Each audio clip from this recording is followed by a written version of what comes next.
Hello everyone! This is going to be another Starcraft 2 replay, and I am Ketroc spawning as Terran in the 6 o'clock position.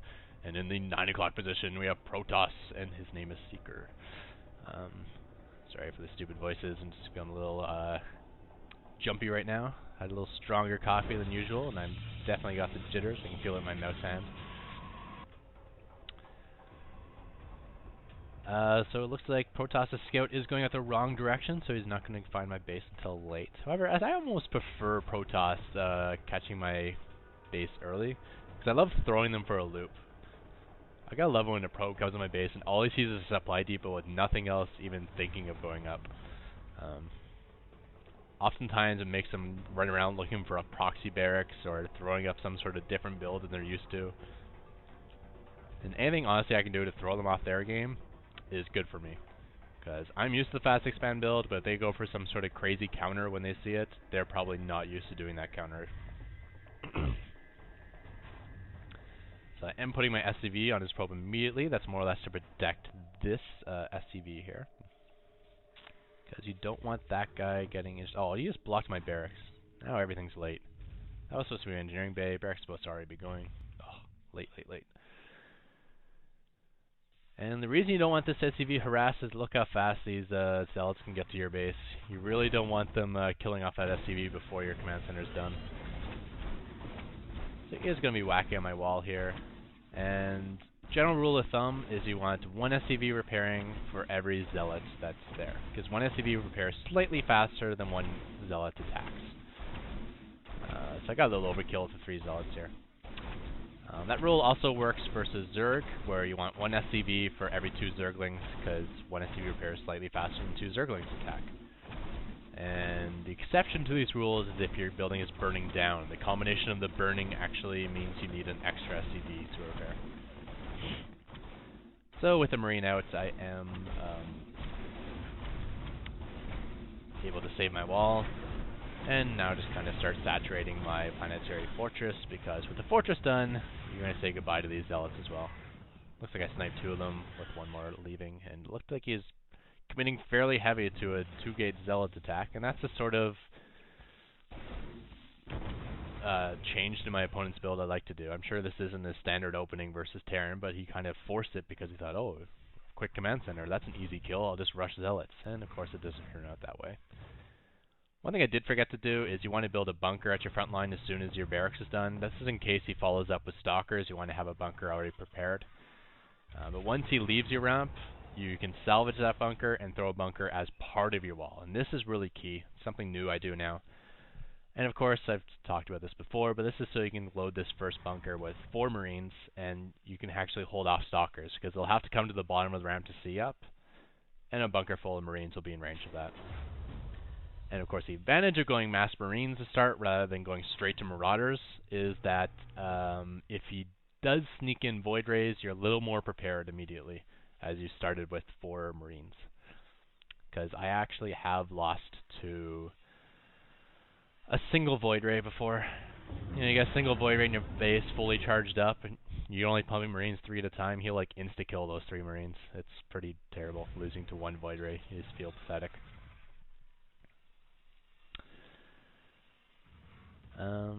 But I have, I think, finally gotten a scout into his base. Let's see here. Yep, so I did scout. They went 2 gateways, which is what I expected from all those zealots. Yeah, I gotta back up a little bit before that scan. Don't want to know about that yet. And saw Nexus. So this makes me pretty sure he's going for a ground force, not Void Rays. And then the fact that he's throwing down Nexus means I don't really have to worry about any more heavy rushing. He's trying to counter my fast expand with a fast expand of his zone. So he will catch up in income soon, but for now I have a large advantage as I'm able to saturate 2 bases instead of just the 1. Got my orbital here, and I do throw down my scan. Right there she is. And what do I see? I see an early Twilight Council, which is very suspicious to me, because you can see he only has like 3 zealots on the field. So you usually don't see Twilight Council this early for blink or charge upgrade, because you don't really have the army to support such expensive upgrades yet. So this immediately made me think two things. Either it's some sort of fast high Templar tech, or he's going for DTs. And even though I don't have sight range on the Dark Shrine up here, I am going to be very wary of Dark Templar, we'll say. So I'm not going to go balls to the walls defense versus DTs, but I am going to get a little bit of preparation for it. Notice I'm saying that this is CV. I was thinking of building air turret here. That's my usual void ray spot, but versus DTs, I think I'm going to put it here. This way it defends my front line, and it defends my ramp.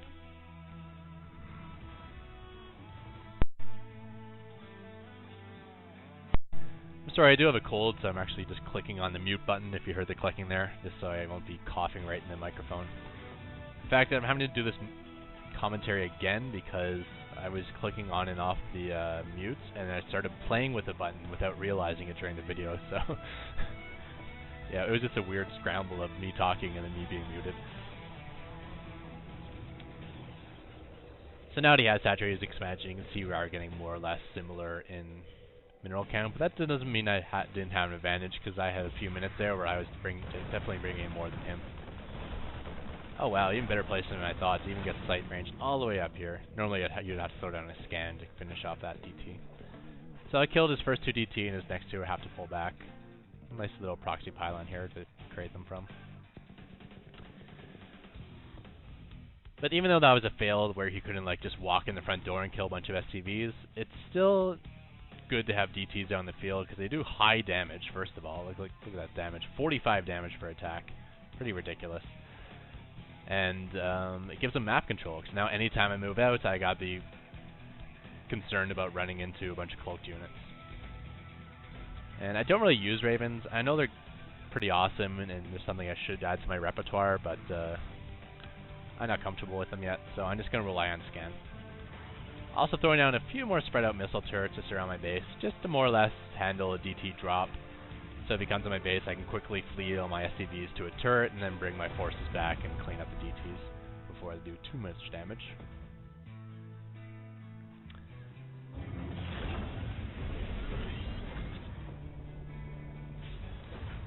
So I'm getting the reactor on my starport for the medevacs, and we got the ghost on the way. Probably getting this upgrade for Mobius reactor soon. Gotta love the extra energy. And 1-1 upgrade's almost done. The one thing I am terrible at this game is my macro, though. You're going to see this mineral count just jump retardedly high. This is probably the worst macro game I've had in a month, if not ever.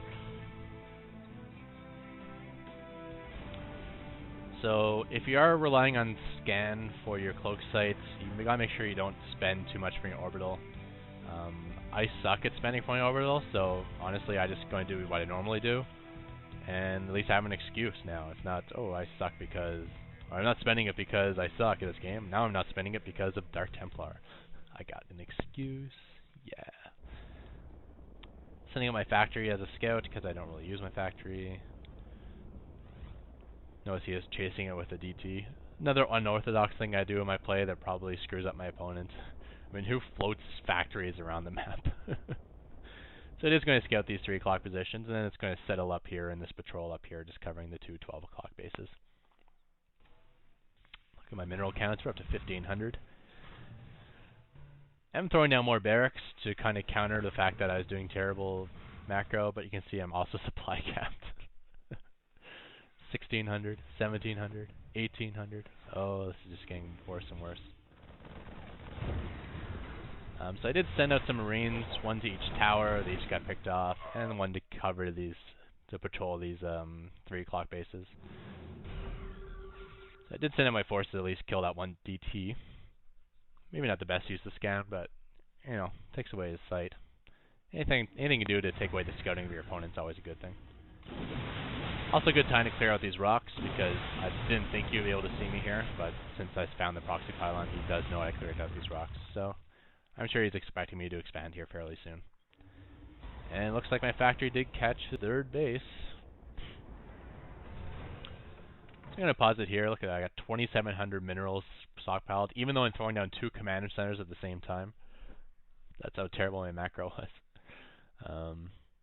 So if you do macro up, it's good to just kind of start queuing up units from your barracks, throw down more barracks, throw down command centers to expand, Start building SCVs, start throwing down supply depots, do everything you can to get back to where you're not pulling up resources, but you're actually spending it. The key part to that is actually throwing down more barracks.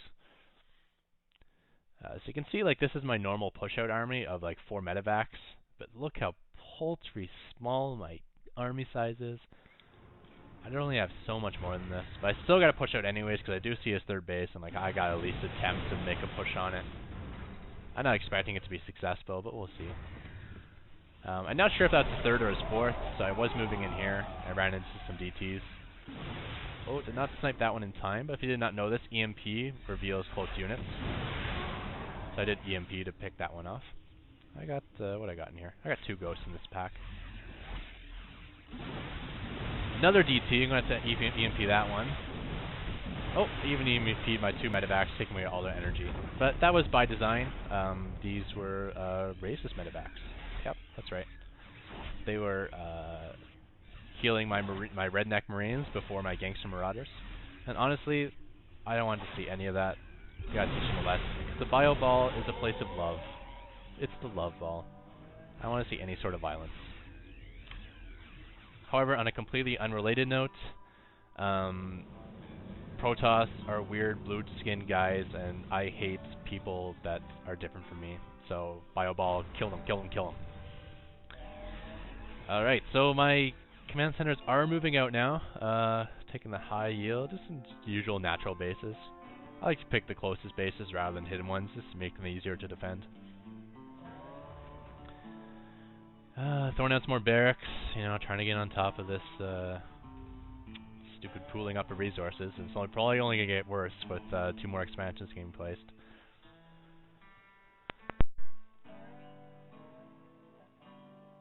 Oh, that's a hacking cough. Man, it's bad.